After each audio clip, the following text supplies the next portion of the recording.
Mau beli duren, duren Thailand. Mau beli kelengkeng, kelengkeng Thailand. Apalagi beras, beras Thailand. Terus beras Vietnam. Garam India. Anak ngomong, kenapa sama negeri kita? Apa negeri kita kecil memang? Gak bisa menghasilkan durian. Gak bisa menghasilkan kelengkeng. Gak bisa buat tanam beras. Apa kayak gitu jemaah? Subhanallah. Ikan. Ikan tuh ada masih yang impor jemaah. Apa penyebabnya? Gak ada barokah. Barokah itu artinya apa sih? Anak kasih hadiah.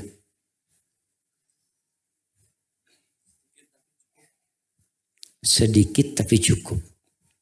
Kurang sebenarnya. Fadhal. Baik dan bertambah. Ya. Nah, fadhal. Barakallah. Barokahnya baik dan kebaikan yang bertambah terus. Itu barokah. Yang terjadi adalah kita memiliki Allah negeri yang luas sekali. Tapi nggak barokah. Antum bisa bayangin jamaah. Orang-orang tetangga negeri kita itu beli kayu dari negeri kita. Ana pernah ketemu sama maling kayu. Maling kayu dia cerita. Ustaz, ana dulu maling kayu Ustaz. Alhamdulillah Allah ampuni, Allah kasih taubat. Mudah-mudahan diampuni Ustaz. Dia itu kirim kayu ke Malaysia. Dan itu yang berbuat dosa itu bukan orang satu. Semuanya Ustaz. Jadi kita berbuat dosa bareng-bareng. Kira-kira Allah turunkan berkah? Enggak. Maka apa yang terjadi dengan kita?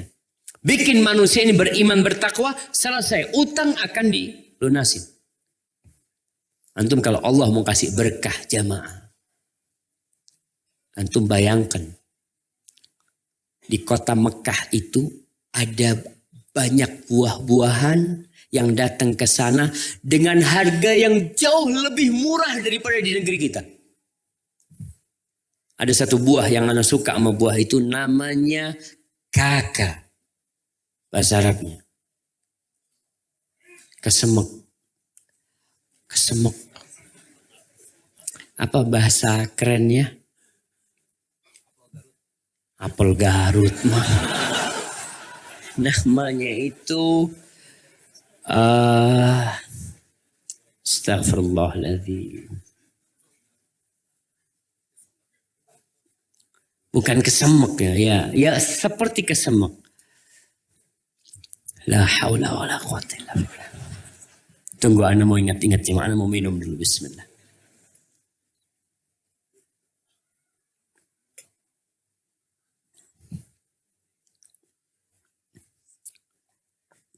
Hilang. Nanti kalau ingat ana kasih tahu. Itu harganya di sana.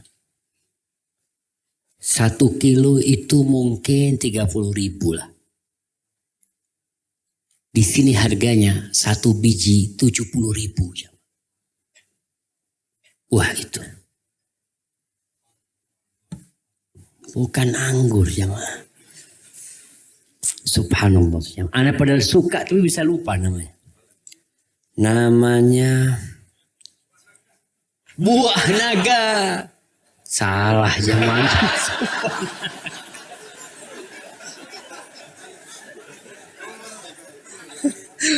Buah naga mah banyak di Indonesia cuma. Tapi ada kulihal tuh buah-buah datang ke Mekah dengan harga yang murah sekali.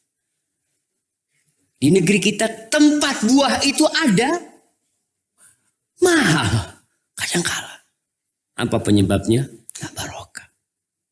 Maka yang perlu dilakukan. Dan alhamdulillah pemerintah kita sudah berusaha untuk ya yang sering disebut dengan pendidikan karakter.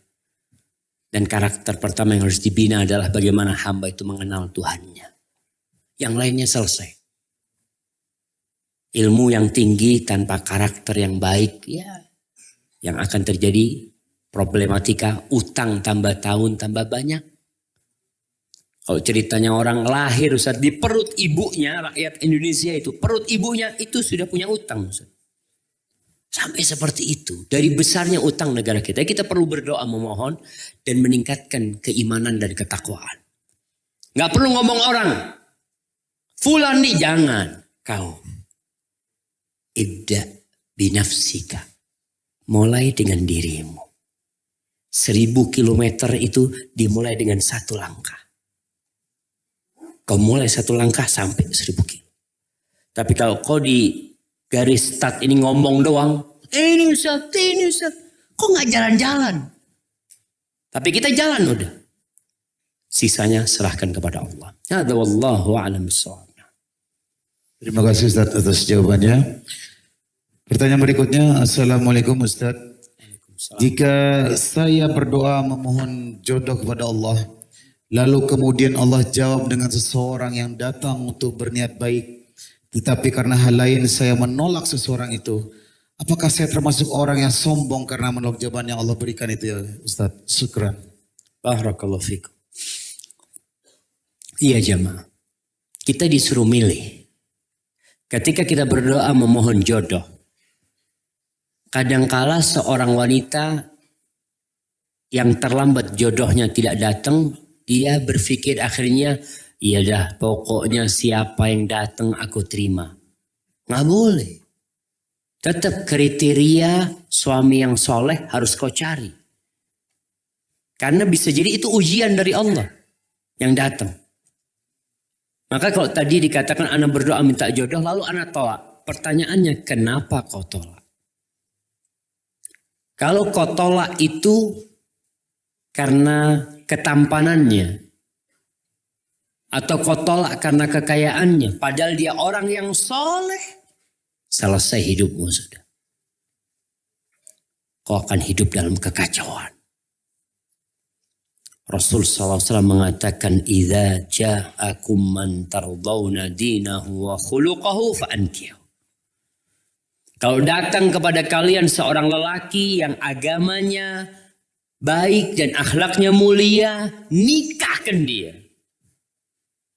Kalau tidak, akan terjadi fitnah dan kerusakan yang besar di muka bumi ini. Dan kerusakan pertama menimpa engkau. Maka Anda nggak tahu kenapa kau tolak. Kalau faktor menolaknya itu, padahal dia baik agama dan akhlaknya, para sahabat ketika itu bertanya kepada Nabi Sallallahu Alaihi Wasallam, ya Rasulullah Sallallahu Alaihi Wasallam, bagaimana kalau lelaki itu betul agamanya baik, akhlaknya mulia, tapi ada kekurangan di sisi yang lainnya. Kekurangan di sisi yang lainnya, tenang, jangan takut tentu. Allah akan cukupin. Tapi kalau kekurangan di agama dan akhlak, ya kau akan rasakan. Maka entah kenapa kau tolak, kau yang lebih tahu. Kalau kau menolak dia karena memang akhlaknya buruk, agamanya nggak benar, ya itu cara yang baik. Memang itu perintah Rasulullah SAW. Hadza wallahu a'lam bissawab. Terima kasih Ustaz atas jawabannya. Pertanyaan yang selanjutnya, bagaimana jika seorang hamba mati syahid sedangkan ia pernah berbuat syirik, apakah dosanya akan diampuni Allah? Barakallahu fiik. Nah, berkaitan dengan dosa syirik, kita semua tahu innallaha la yaghfiru an yushraka bih. Allah tidak mengampuni dosa syirik. Tapi Allah mengampuni semua dosa yang di bawah kesyirikan. Itu untuk orang yang belum bertaubat. Kalau orang itu bertobat, sesungguhnya Allah yaghfiru dzunuba jami'a. Semua dosa itu Allah ampuni ketika dia bertobat. Yang perlu ditanyakan kepada penanya ini, orang yang mati syahid itu, apakah dia sudah taubat dari kesyirikannya? Dia pernah berbuat syirik. Kalau dia bertobat, selesai sudah. Berarti dia meninggalkan kesyirikannya. Tapi kalau dia mati syahid dalam kondisi masih belum bertobat atas kesyirikannya, bahkan menganggapnya